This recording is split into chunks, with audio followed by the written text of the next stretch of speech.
Last year we looked at Flat Earth Millionaire, who had a $200,000 prize for anyone who could answer his Flat Earth questions. I of course went on to answer the questions and of course claim the prize. However, I'm still waiting for that prize to be transferred to me. Probably a lost cause, so this time I'm going to concentrate on a more realistic prize. £10,000!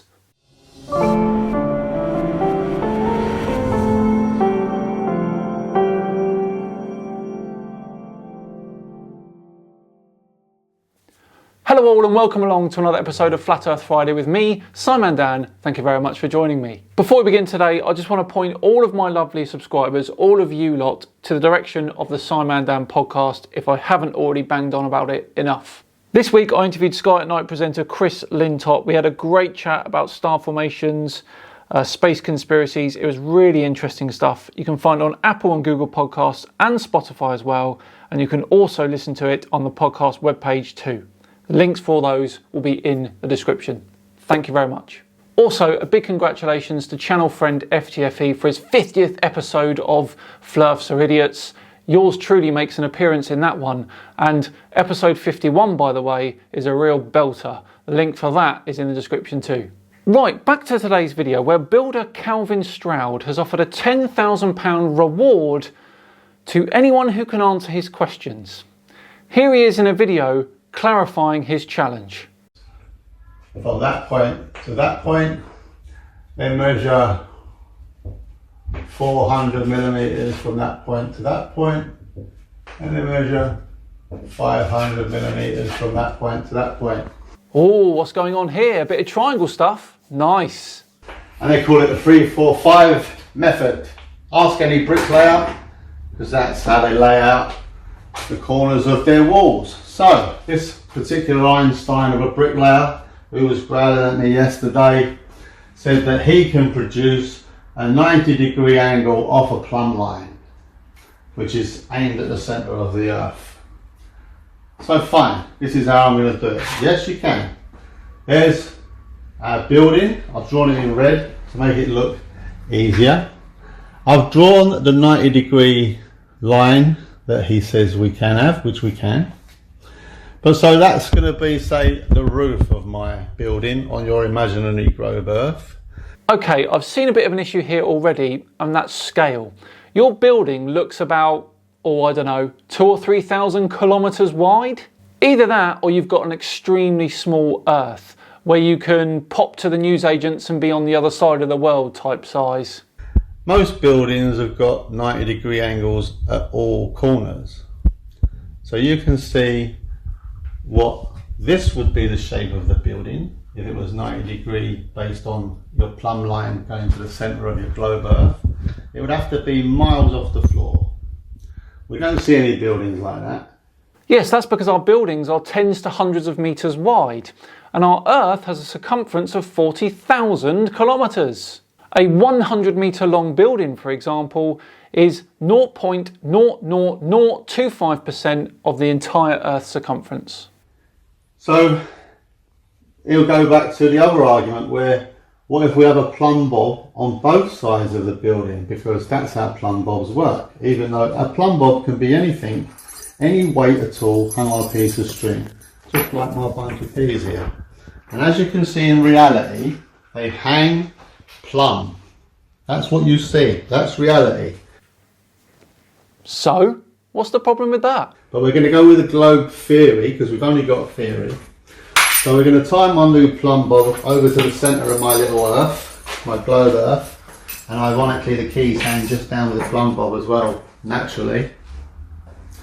So now you can see this angle of the roof to the wall has changed from 90-degree to 75-degree. If we're going to keep this one at 90, this wall has now changed to 75-degree. And if you come to the floor, it's 77-degree or 105-degree. 77 and 105 equals 182 degrees. A straight line is supposed to be 180 degrees. Besides, I totally haven't forgotten your point, which is this. You believe that if the Earth is a globe, all buildings should have one wall at 90 degrees to the floor and the other wall at 77 degrees to the floor. Brilliant. It's the 105 degree one off this line actually. So you can see you don't make houses or buildings that shape. No, you do not. So something is wrong here. Now either the earth is flat, or it's the size of a watermelon, or, and bear with me here, the earth is so big that for all intents and purposes, when you build a building on its surface, it appears to be flat. Question your teachers, question anyone in the construction industry who uses levels. You kids can use these protractors in school. You can do these experiments yourself. It doesn't have to be to scale. You cannot have 90 degrees on buildings on a round earth. I'm sorry, but if we're talking angles and things like that, then scale absolutely matters. Angles stay the same no matter the size.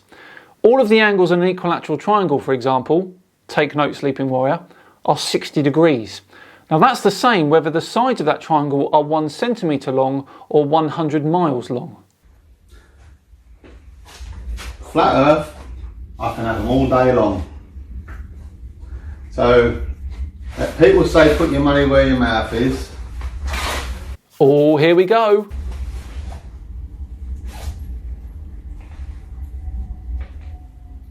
There's my money, right next to my mouth. Good one. And Giles, who's an architect, who's emailed me with all these long, convoluted, waffly equations, which I don't need. Of course you don't. Just deny the fact that these three levels, the water level, the laser level and the spirit level, cannot be used infinitum in any direction.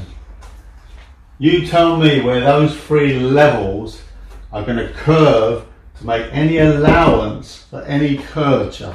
When they are hundreds of miles long? So, for you to just send me a simple video trying to explain this, just show me a simple video. I will send you the 10 grand. Brilliant. Okay, watch this. Here is a globe of sorts, not as big as the Earth, but it's big enough. My point is, as we zoom in on the surface of this globe, you can start to see something.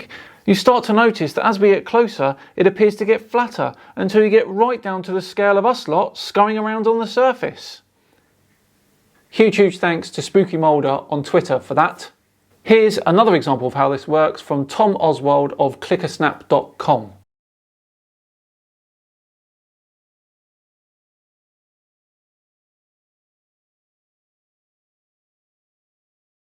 You get what I mean. So look at that. The Earth is so big that for all intents and purposes, the area directly around you is flat. How was that demonstration for you? Shall I send you my bank details? It's got to be observable, measurable and repeatable, just like I can do here. Yes, we observed it. You can watch that video, dissect it and measure it yourself, and anyone can do it. You can see it, I can measure it, and I can repeat it. No convoluted, high waffling calculations about x equals mc squared. Don't know why you'd need that particular equation, but no equations from me nonetheless. All you need is the video I've just shown you. Blah, blah, blah, blah, blah. The water level doesn't lie. The laser level doesn't lie. In very local spaces, no. The spirit level doesn't lie. They just reference, datum, points to measure from, up, down, and if you wanted to use the horizontal, the vertical, you use the plumb line. From these plumb lines and these horizontal lines, we know that that's a 90 degrees. And in reality, you can see it. And if you shine it there to the plumb line,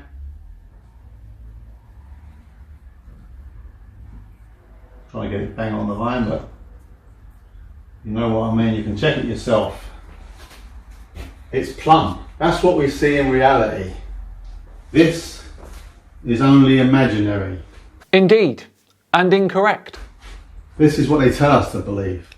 But there's no practical way of describing this. They've only got a theory. There's no practical or reality. Yeah, we certainly don't tell you that there's 1,000-kilometre long buildings knocking around. This is reality. This is practical. This is practical. This is what, as high as they tell us the imaginary globe is. Do the maths. It's not practical. You would see it. It's not practical. Have fun. Kids, question your teachers. Anyone who can dispute at any of these levels, either we've been calling them the wrong names for years, or they are truly level. Well, there we go. His whole proof pretty much hinges on something that we call level when it's not. Dear oh dear. I will await the payment of the 10k with bated breath. I won't hold it though. Well, there we go. Another Flat Earth Friday all done. What do you guys think? Will Clavin pay up? Who knows? Let me know in the comments. And I'll tell you what, if this particular video gets 25,000 likes, I will make my own challenge for Clavin and his Flat Earth friends. Thank you very much for joining me today. If you enjoyed it, then please do like the video and press that subscribe button too if the feeling takes you. I've been Simon Dan. Have yourselves a great weekend, and I'll see you all on Tuesday where we go back to the planet Nubru. See you then.